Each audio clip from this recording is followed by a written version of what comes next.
Assalamu alaikum everyone. So let's talk about the Hajj experience. I know many have asked about what it was like, how was it, and all that stuff. So I'm gonna go on and talk about from A to Z. I first received a text message about you've been selected. Congratulations, you've been selected. And so I thought that it was, it looked like spam, kind of, like one of those advertisements that you get and it looks like a waste of time, kind of thing.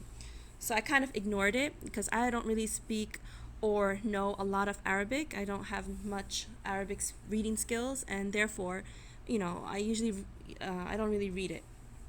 So then this came from the local Hajj. When I scrolled up on my phone, like you really need to scroll up to make sure you see where it's coming from, right?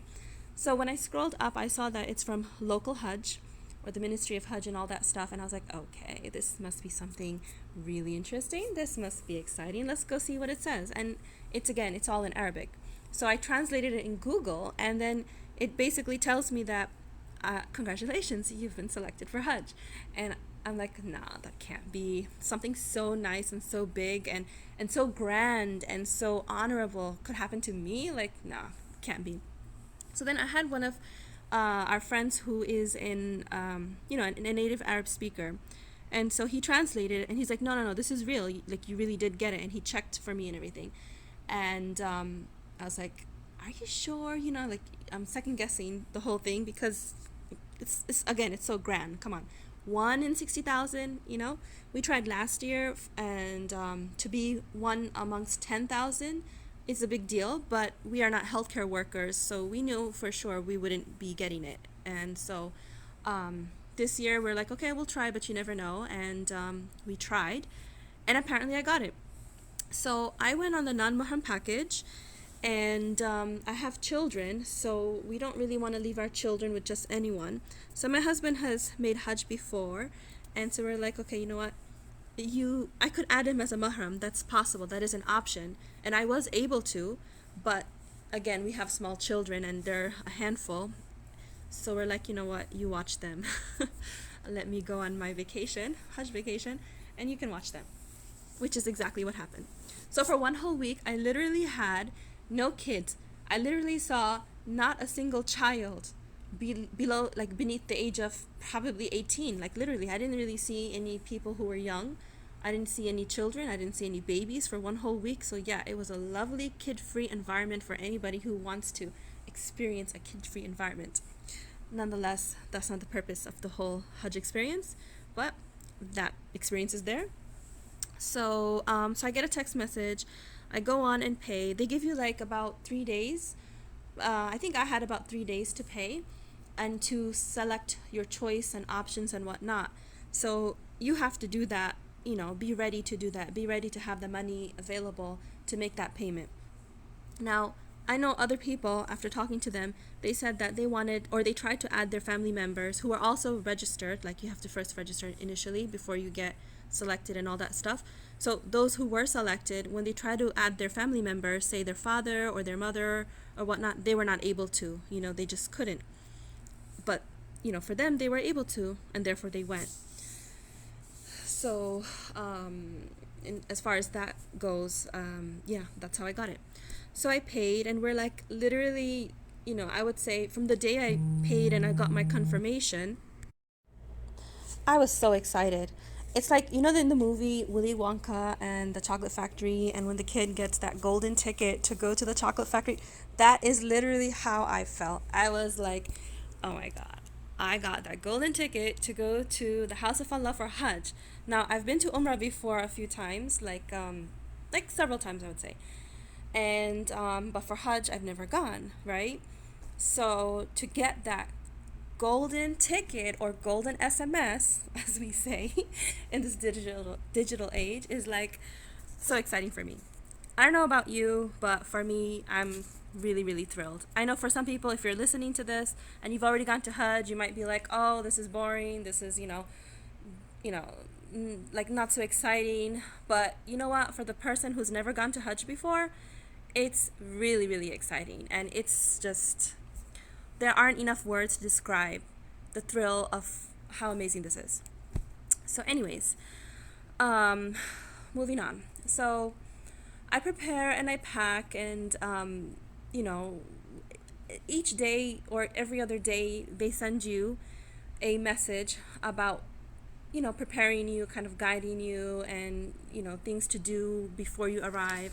And then we get messages on our departure, and we're added to a WhatsApp group of all the people in our bus, in our group, and it's, you know, not crowded at all, which is great. So it's lovely. So I depart for the airport, and it's not crowded at all, and it's lovely. You see everybody in Ihram, and everyone is peaceful, and it's just really beautiful, you know. And everybody is in deep thoughts. Everybody is remembering. They're either praying, they're either very calm, and they're going so close to meet Allah, right? Or to finish a journey that they are supposed to. And it's just, mashallah, it's just amazing. So as we wait for the flight, I don't know anybody, and it seems like nobody else knows anyone else, you know. So as this is the first time, and the first time for everyone, nobody knows anybody, it seems like that. So we meet people on the way, and again, they're also very nice and very kind and whatnot. And the day was very, very clear. However, in a moment of a second, literally in a moment of a second, the sky the glass outside of the airport glass, it just became dark and brown, and you could not see anything. We literally had a sandstorm, so my flight was delayed for like an hour, and that's perfectly fine, you know, because it wasn't canceled, so, you know, we're good to go. But that was one thing that happened.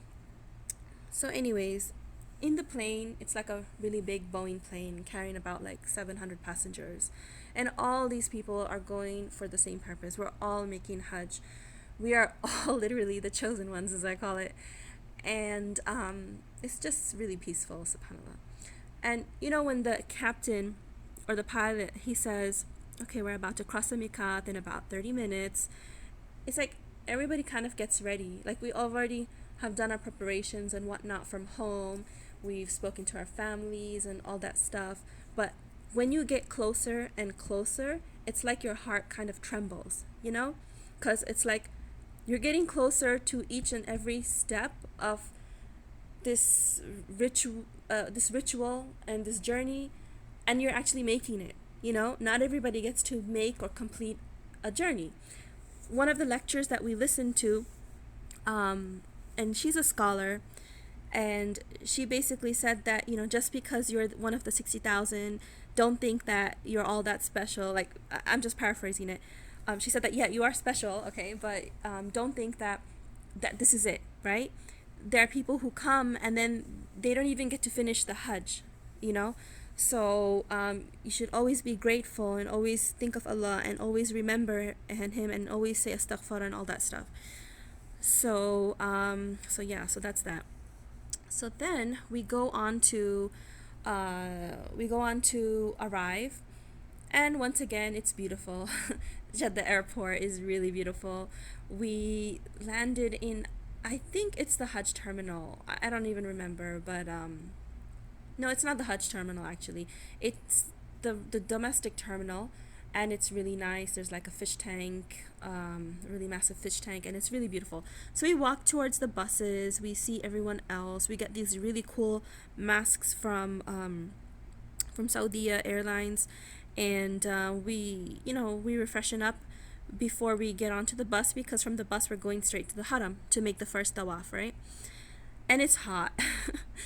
It's dark. It's nighttime, but it's hot. It's like, I don't know, maybe 100 degrees Fahrenheit. So it is hot, but it's good that it's the nighttime, because the daytime is much more. And oh yeah, Jeddah is really humid too. So if it's 100 degrees, it really feels like 105. Now, we get on the bus. They do checks, and there's a lot of checks when we get to the checkpoint of Makkah. There's a lot of check and security for the tawakkalna, for the Hajj permit, like a lot. Like, nobody can bypass that. Like, I'm telling you. If you were able to, great, comment, let us know. I doubt that you will, but yeah, that the checkpoints were really rigorous. Nobody was able to, like, you can't just bypass their system.